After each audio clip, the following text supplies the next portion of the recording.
आज शपथ ग्रहण समारोह में जो जनसैलाब उमड़ा है वो ये बताता है कि कांग्रेस के खिलाफ कितना गुस्सा था। लाखों लोग आज भारतीय जनता पार्टी की सरकार बनते देखे। छत्तीसगढ़ में आज एक नए सूर्योदय को उन्होंने देखा है। सर कैसा लग रहा है आज जो मोदी जी की सभा हुई? बहुत एक सीएम साहब और 2 डिप्टी सीएम साहब और एक एसटी वर्ग से, एक ओबीसी वर्ग से और एक सामान्य वर्ग से एक तरह का जो सामंजस्य बैठाने की कोशिश की। क्या लगता है जो कैबिनेट में विस्तार होगा उसको भी इसी तरह से प्रयासरत रहेंगे क्या?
छत्तीसगढ़ में जिस तरह से आज भारतीय जनता पार्टी का रायपुर में माहौल देखने को मिला और शपथ ग्रहण समारोह में जो देश के प्रधानमंत्री नरेंद्र मोदी साहब की उपस्थिति, ये उपस्थिति और आज का जो माहौल है, आंटी जी आप उसको देखकर क्या कहना चाहती हैं? भाजपा हमारी भारी बहुमति से जीती है। उस खुशी में आज पूरा छत्तीसगढ़ एक होके मोदी जी को देखने आया, मोदी जी की सभा में को सुना। ये हमारे लिए बड़े गर्व की बात है कि आज पूरे छत्तीसगढ़ में हाहाकार मची भारतीय जनता पार्टी की। उस मंच से एक विजुअल ये भी देखने को मिला कि मोदी जी ने सबको मंच से झुककर प्रणाम किया और जो प्रदेश के पूर्व मुख्यमंत्री उनसे जाकर हाथ भी मिलाया। तो इस स्वरूप को देखने पे क्या लगता है, क्या कहना चाहती हैं? मोदी जी ने सबको झुककर आशीर्वाद दिया, सबसे, जनता से, क्योंकि उनको ये बोले थे, मोदी जी ने ये कहा था कि मेरी जीत नहीं, जनता की जीत है। जनता ने मुझे जिताया, इसलिए मोदी जी ने जनता को के आगे सिर झुकाया और सबको आशीर्वाद दिया और सबका आशीर्वाद लिया। महिलाओं के लिए जिस तरह से, दीदी आपसे भी बात करना चाहेंगे, महिलाओं के लिए जिस तरह से बात कर रहे हैं, चलिए और भी कार्यकर्ता हैं। भैया आप लोग कहाँ से आए हैं? हम लोग सरगुजा से आए हैं। अच्छा, सरगुजा में और बस्तर में इस बार जो आदिवासी अंचल है वहाँ से बहुत बड़ी लीड मिली आप लोगों को। इसको देखकर क्या कहना चाहते हैं? अचानक से ये रुख कैसे पलट गया? देखिए, कांग्रेस की जो कुशासन 5 साल रहा, हम लोगों ने झेला। जो शासकीय काम हो, पुलिस हो, कुछ भी हो, ऐसा कोई काम उन्होंने किया ही नहीं कि सरगुजा का विकास हो सके। और जहाँ तक रही, अटल जी ने छत्तीसगढ़ बनाया, 15 साल उन्होंने किया और बीच में 5 साल जो कलंक के रूप में लगा कांग्रेस की सरकार ने, जो हमको 5 साल में जो कुछ भी नहीं हो पाया, उसको फिर से हम सरकार आई है हमारी और बहुत बड़ी जीत है। अंबिकापुर की जीत तो डिप्टी सीएम थे स्वयं ही में ही, उनसे हम लोगों ने लड़के जीता है। और मैं अंबिकापुर की जनता और छत्तीसगढ़ की जनता का बहुत आभार व्यक्त करता हूं कि ऐसा बहुमत हम लोगों को दिया है, प्रचंड बहुमत। विष्णुदेव साय साहब भी उसी तरफ से आते हैं और आदिवासी अंचल में प्रचलित नेता हैं और कई बार पार्टी ने उनको जिम्मेदारियां दी, बड़ी जिम्मेदारियां दी और आज एक बहुत बड़ी जिम्मेदारी उनके ऊपर है, सीएम है। तो आप इसको कैसा देख रहे हैं कि आदिवासी जो बाहुल्य इलाका है वहाँ से एक सीएम चुनना क्या पार्टी की एक मजबूरी थी या ये ज़रूरी था? आज एक बहुत ही गौरवशाली और ऐतिहासिक दिन है जो आज छत्तीसगढ़ की धरा पर डबल इंजन की सरकार का गठन हुआ है और जनादेश अभूतपूर्व आया है। 2/3 के लगभग बहुमत आया है। छत्तीसगढ़ में इकलौती या पूरे देश में ऐसा कहें कि मोदी जी के नेतृत्व में ऐसी इकलौती सरकार है जो कि सभी समाजों का ध्यान रखती है। आप डिप्टी सीएम के रूप में देखेंगे तो आदरणीय विजय शर्मा जी रहे और बिलासपुर से हमारे सामान्य वर्ग से आए और साहू समाज से प्रतिनिधित्व दिया, ओबीसी समाज से बैलेंस करने की कोशिश की है दिया और सबसे बड़ा जो रहा आदिवासी वर्ग जो कि लगभग 33-34% हमारा वोट बैंक है, उसको भी सम्मान दिया गया और आदरणीय विष्णुदेव साय जी को माननीय मुख्यमंत्री बनाया गया। और अब डबल इंजन की सरकार में द्रुत गति से छत्तीसगढ़ का यह विकास होगा। जैसे कि कानून व्यवस्था की बात होती भाई साहब, पूरे छत्तीसगढ़ में जो लॉ एंड ऑर्डर की स्थिति, जैसे आप लोग कहते हैं कि भूपेश जी के राज में सब सारा कुछ डगमगाया हुआ था, गृह मंत्री एक बहुत बड़ा पोस्ट होता है जो इन सब चीज़ों को संभाल सके। क्या लगता है जो छत्तीसगढ़ का कैबिनेट का विस्तार हो उसमें गृह मंत्री जैसा चेहरा कौन सा होना चाहिए, क्या नाम होना चाहिए? सभी हमारे नेता हैं और सभी योग्य हैं और सभी गुणी हैं। जिसे भी ये पद दिया जाता है वो उसे सुशोभित करेगा और बहुत अच्छा काम करेगा, हम सभी का ऐसा विश्वास है। आगामी समय में जो संसदीय चुनाव होने वाले हैं उसके लिए क्या ये इस तरह से जो स्ट्रेटेजी बनाया जाना, ये मतलब जो जातिगत समीकरण, जिस तरह से एक सीएम, 2 डिप्टी सीएम, वो भी अलग अलग जाति वर्ग को, सारे लोगों को सम्मिलित करके, क्या लगता है संसदीय चुनाव में ये कितना असर डाल पाएगा और उसकी तैयारी कितनी है? देखिए, उनकी तैयारी बहुत अच्छी है हम लोग की, और हम लोग 11 के 11 सीट जीतेंगे। रहा जाति, ठीक है, करना जाति, ये सब जाति को साधना है, लेकिन हमारा जो जाति सनातन है, हम सनातन के हिसाब से ही काम करते हैं। हमारी कोई जाति विशेष नहीं, जाति पे बहुत ज़्यादा फोकस है। सनातन विचार, सनातन हमारा धर्म, हम उसी आधार पे काम करते हैं। आदिवासी अंचल से आप आते हैं, जैसे आपने बताया कि, और आदिवासी अंचल में एक बहुत बड़ी समस्या है जो नक्सलवाद की समस्या है। अमित शाह जी कुछ समय पहले आकर कह गए थे कि हमें सत्ता में आप लाइए और हम नक्सलवाद का समूल नाश कर देंगे। अब आप क्या चाहते हैं कि नक्सलवाद के खिलाफ जो स्ट्रेटजी है बीजेपी की वो कैसी होनी चाहिए? देखिए, क्या है कि नक्सलवाद रहा, सरगुजा बलरामपुर की बात करें तो नक्सलवाद लगभग समाप्ति की ओर समाप्त हो गया। ऐसा कुछ भी मैं आदिवासी अंचल की बात कर रहा हूँ, उसमें बस्तर भी आता है। बस्तर अभी अब डबल इंजन की सरकार बनी है और बहुत सारे जो बीच में रुकावट आ रही थी उसको, रुकावट को दूर करके इस पर अपन विशेष रूप से कार्य करेंगे। एक मांग और उठ रही है, जैसे कि आप कह रहे हैं कि जो झीरम घाटी के जो ये मामला हुआ था, जो घटनाक्रम हुआ था झीरम घाटी के, उसकी भी जांच प्रबलता से कराई जाए। आरोप प्रत्यारोप के दौर भी चल रहे हैं कि कांग्रेस ने ये नहीं किया, बीजेपी ने ये नहीं किया, नेता एक दूसरे पे कह रहे हैं। क्या चाहते हैं कि जांच होनी चाहिए और जांच के जो तथ्य है वो जल्द से जल्द सामने आना चाहिए? बिल्कुल होना चाहिए, जनता के सामने आना चाहिए, सच्चाई सामने आनी चाहिए, और जो गुनाहगार उसे भारतीय जनता पार्टी की सरकार उसे सामने लाएगी और सजा दिलवाएगी। और हमारी सरकार में तो हमेशा से ऐसा होता चला आया है, मोदी जी के नेतृत्व में और प्रदेश के नेतृत्व में ऐसा होता है कि न्याय होता रहा है और आगे भी ऐसा होगा। दूध का दूध और पानी का पानी होकर रहेगा। और अब की बार लोकसभा में हम 400 पार का नारा लेके चलेंगे और 400 पार सीटें लेके मोदी जी को। एक अंतिम सवाल है, जैसे कि एंटी इनकम्बेंसी वाली जो फैक्टर है, जो उसमें भूपेश जी को बहुत सारी सीटों का हार उनको सामना करना पड़ा है, मध्य प्रदेश में भी वो स्थिति बनी, राजस्थान में भी बनी। क्या लगता है आपको कि इस एंटी इनकम्बेंसी में अब नेताओं का जो आचरण है, आप लोगों का नेताओं का आचरण, व्यवहार, जनता से जो यूज्ड टू होने का तरीका है, मेल मिलाप का तरीका, वो कितना सौम्य होना चाहिए? क्योंकि इस पे भी बात आता है कि कभी कभी पद और उसके कारण कुछ अभिमान जैसा स्वरूप भी सामने आ जाता है, तो उसका एक नुकसान होता है पार्टी को। देखिए, 15 साल के बाद जब कांग्रेस पार्टी की सरकार आई तो उन्होंने जैसे लगा कि इसे एटीएम बना दिया था।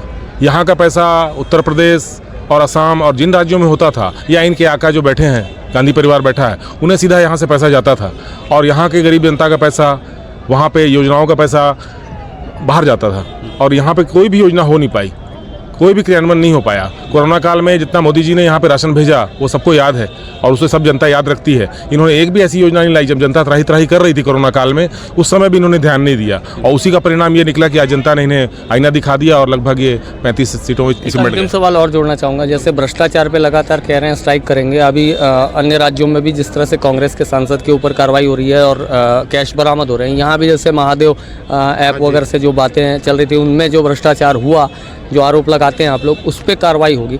आगे क्या चाहते हैं, कितनी तेजी से ये सारा कुछ होगा और उसके लिए स्ट्रेटेजी क्या है? चुनाव से पहले ही मेरे ख्याल से सारी जांच वाच हो जाना चाहिए। लोकसभा से पहले ही दूध का दूध और पानी का पानी, कोई इल्ज़ाम किसी के ऊपर इल्ज़ाम लगाने का विषय नहीं हो, तो साक्ष्य प्रमाण है, उसमें किसी के इल्ज़ाम लगाने की बात नहीं हो, तो प्रमाण है, प्रमाण दिया है। 300 करोड़ से ऊपर का कैश बरामद हुआ है।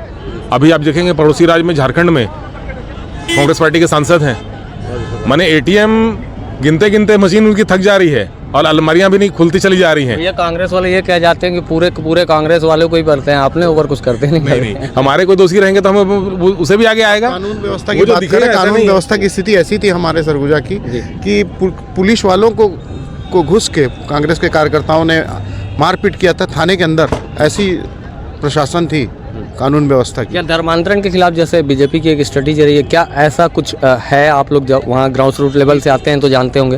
जी, धर्मांतरण तो अभी इस 5 साल में बढ़ा है, धर्मांतरण के केसेस बढ़े हैं, बहुत लोग धर्मांतरण किए हैं। अब जाके सरकार आई है और हम लोगों ने इसका रोक लगाएंगे इस पर, ताकि आने वाले समय में हमारे ही लोग हमारे भाई लोग ये हमसे बिछड़ रहे हैं, उसको रोक लगाएंगे हम लोग सब। भैया बात करने के लिए आप लोगों का बहुत शुक्रिया। ये सरगुजा से आए हुए और भारतीय जनता पार्टी के बहुत सारे लोग। जी बोलिए आपको भी मौका। जी सर, हम लोग बिलासपुर से आए हुए थे। आज शपथ ग्रहण था माननीय मुख्यमंत्री विष्णुदेव साय जी का। और हमारी छत्तीसगढ़ स्टेट यूथ वेलफेयर जो संघ है, यूनियन, वो चाहता है कि जो पीएससी घोटाले हैं उसकी सीबीआई जांच माननीय प्रधानमंत्री जी करें और जल्द से जल्द जो दोषी हैं उन पर कार्रवाई हो, जिससे रोजगार के और अवसर हमारे जो छत्तीसगढ़ में उसमें बढ़ सके और हमारे जो युवा हैं उनके लिए एक बेहतर परीक्षा प्रणाली की शुरुआत माननीय प्रधानमंत्री। तैयारी की थी पीएससी की? जी, हम लोग पीएससी की तैयारी करते हैं सर, वहाँ बिलासपुर में रह करके। और हम लोगों ने ही बहुत सारी याचिका भी लगाई है एक जो घोटाले चल रहे हैं उनके ऊपर। तो हम चाहते हैं, नाम हुआ आपका? मेरा कार्तिकेय शर्मा। हाँ, और हम चाहते हैं कि इसकी पूरी जांच हो और दूध का दूध पानी का पानी होना चाहिए, जिससे रोजगार के और अवसर और जो युवा है उन्होंने मनोबल ना टूटे सर, जो परीक्षा देते हैं उनका। शुक्रिया ये मांग आप तक हमारे जरिए रखने के लिए। सरकार इनकी मांगों को ज़रूर सुने। मैं तो चाहता हूं कि ये जिन्होंने जस्टिस सिस्टम से न्याय मांगा है, सरकार इनके लिए जस्टिस ज़रूर कर दे और इनको न्याय ज़रूर मिलना चाहिए। ये आप सभा का स्थल देख पा रहे हैं और सभा के स्थल से मोदी जी अभी जा चुके हैं, लेकिन यहाँ पर जो जोशो खरोश अब भी कम नहीं हुआ है। शाम का वक्त चल रहा है लेकिन अभी भी हज़ारों की तादाद में यहाँ बीजेपी के कार्यकर्ता यहाँ पर हैं और लगातार बीजेपी की स्ट्रेटेजी को अपनी बातों में भी कह रहे हैं, नारों में भी कह रहे हैं। और जो भीड़ है, जनसैलाब है, वो अभी भी यहाँ से कई रास्तों से गुजरता हुआ और एक जश्न शबाब के साथ निकलता हुआ देखा जा रहा है। छत्तीसगढ़ के कद्दावर नेता नारायण चंदेल साहब हैं। नारायण चंदेल साहब, आज की जो मोदी जी की सभा हुई है या जो शपथ ग्रहण समारोह है उसको किस रूप में ले रहे हैं, क्या कहना चाहते हैं जनता से? देखिए, एक तो सभा नहीं है, ये शपथ ग्रहण समारोह था। माननीय मुख्यमंत्री जी का और 2 उप मुख्यमंत्री का ये शपथ ग्रहण समारोह था, जिसमें माननीय प्रधानमंत्री जी उपस्थित थे और ये भारतीय जनता पार्टी के मुख्यमंत्री और 2 उप मुख्यमंत्रियों ने आज शपथ लिया है जी। और बहुत ही अच्छे माहौल में, गरिमामय माहौल में शपथ लिया है। पूरे प्रदेश के भारतीय जनता पार्टी के कार्यकर्ता उपस्थित थे, जनता उपस्थित थी। जिस तरह से एक सीएम साहब और 2 डिप्टी सीएम साहब और एक एसटी वर्ग से, एक ओबीसी वर्ग से और एक सामान्य वर्ग से एक तरह का जो सामंजस्य बैठाने की कोशिश की, क्या लगता है जो कैबिनेट में विस्तार होगा उसको भी इसी तरह से प्रयासरत रहेंगे, क्या कहना चाहते हैं? अब उसका थोड़ा इंतजार करिए, अभी से कुछ बोलना उचित नहीं है जी। थोड़ा इंतजार। संकल्प पत्र, अंतिम सवाल है, जो संकल्प पत्र है उसके लिए अभी 2 डेट्स आ गई हैं मकानों के लिए और जो बोनस है उसके लिए, आगे क्या स्ट्रेटेजी आप लोगों की, क्या कहना चाहते हैं, क्या क्या योजनाएं हैं जो जनता को जल्दी लाभान्वित वो पा सकते? संकल्प पत्र को पूरा करेंगे इस 5 साल। जी, तो ये साफ तौर पर कहना है संकल्प पत्र को पूरा करेंगे और भारतीय जनता पार्टी के इसी तरह से और भी जो नेता हैं, अगर उनके स्टेटमेंट हमारे तक आते हैं हम आप तक जरूर पहुंचाने की कोशिश करेंगे। बहुत बहुत धन्यवाद। राज्य के कद्दावर नेता, विधायक और अब शायद हो सकता है कि कैबिनेट में उनको जगह मिले, अजय चंद्राकर साहब कैसे हैं सर? और आज की जो सभा हुई है मोदी जी की, उसके लिए क्या कहना चाहते हैं? स्वतः स्फूर्त लाखों लोग आज भारतीय जनता पार्टी की सरकार बनते देखे। छत्तीसगढ़ में आज एक नए सूर्योदय को उन्होंने देखा है और जितनी उपस्थिति थी देश भर के नेताओं की और ख़ास तौर पर माननीय मोदी जी की, तो ये बात पुष्ट करती है कि वो छत्तीसगढ़ को विकसित राज्य बनाने का जो गारंटी है उसको सफल करेंगे। जैसे कि एक मुख्यमंत्री और 2 डिप्टी सीएम और अलग अलग जाति वर्ग से एक तरह से संजोने की कोशिश की गई। जाति वर्ग मैं मानता नहीं, भाजपा के कार्यकर्ता हैं। छत्तीसगढ़ के प्रखर मंत्री बृजमोहन अग्रवाल जी इस वक्त मेरे साथ में मौजूद हैं। भैया आज बताएंगे मोदी जी की सभा हुई, कैसा लग रहा है आपको, क्या कहना चाह रहे हैं? आज शपथ ग्रहण समारोह में जो जनसैलाब उमड़ा है वो ये बताता है कि कांग्रेस के खिलाफ कितना गुस्सा था और बीजेपी की इस सरकार से कितनी अपेक्षाएं हैं, ये जनसैलाब बताता है। आगे जो स्ट्रेटजी है भाजपा की, जो संकल्प पत्र को लागू करने की आप लोग की जो प्लानिंग है वो किस तरह से? जो मोदी जी की गारंटी है उसको सबको हम पूरा करेंगे, उसको लागू करेंगे। एक अंतिम सवाल है, एक सीएम 2 डिप्टी सीएम और उसके बाद जो कैबिनेट का विस्तार चाह रहे हैं वो कैसा चाह रहे हैं? वो बहुत जल्दी होगा। ये बृजमोहन अग्रवाल साहब हैं, साफ तौर पर कहना है कि कैबिनेट का विस्तार जल्दी होगा और बोल रहे हैं कि मोदी जी की जो आज यहाँ पर एक तरह से सभा और शपथ ग्रहण दोनों कहा जा सकता है, हालांकि भाषण तो नहीं हुए मोदी जी के, लेकिन मोदी जी यहाँ पर आने के बाद में एक मंच से उनको जब हुंकार भरते हुए देखा गया, जब शपथ ग्रहण जैसे स्टार्ट होता है मोदी मोदी के जयकारे लगते हैं, चारों तरफ ऐसा मॉब उमड़ पड़ता है कि हमें भी वीडियोस बनाने में काफ़ी कुछ दिक्कतों का सामना करना पड़ रहा था। और जाहिर सी बात है आज पूरा जो रायपुर है उसमें कहीं ना कहीं जो भाजपाई खेमा है वो काफ़ी प्रबल मात्रा में पहुंचा हुआ है, काफ़ी बड़ी मात्रा में पहुंचा हुआ है और चाह रहे हैं कि जो भाजपा की अब आने वाली रणनीतियाँ हैं वो काफ़ी प्रखर रूप से सामने आ सकें। तो इसी तरह की और खबरें आपको लगातार पहुँचाते रहेंगे।